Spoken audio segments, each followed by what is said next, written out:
රාජු බණ්ඩාර රෝහලේ සිට නිවසට පැමිණ ප්‍රතිකාර ලබමින් සිටියදී සමුගෙන යයි.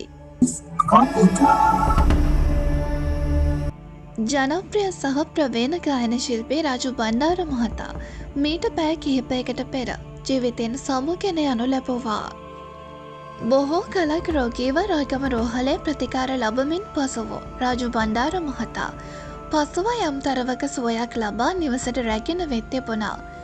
නිවසේ සිට තවදුරටත් ප්‍රතිකාර ලබා දෙමින් සිටියදී හදිසියේම අද දිනේදී සමුගත් බවයි පවුලේ හිතවතුන් පවසන්නේ. රාජු අයියා රාගම හොස්පිටල් එකේ වාට්ටුවේ මාස 4ක 5ක ඉඳන් නැවතිලායි හිටියේ. ටිකක් හොඳ වුණාට පස්සේ රාජු අයියව ගෙදර එක්කාවා.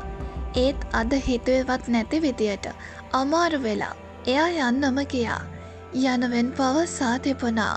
ගායනය වාදනය මෙන්ම රංගනයෙන් අති දක්ෂ ලෙස කටයුතු කළ රාජු බණ්ඩාර මහතා පසු කාලීනව තම ජීවිතය ගීතය සහ සංගීතය තුළ පමණක් රඳවමින් අතිශය ජනප්‍රිය ගීත රැසක හිමිකරුවෙකු බවට පත් වුණා.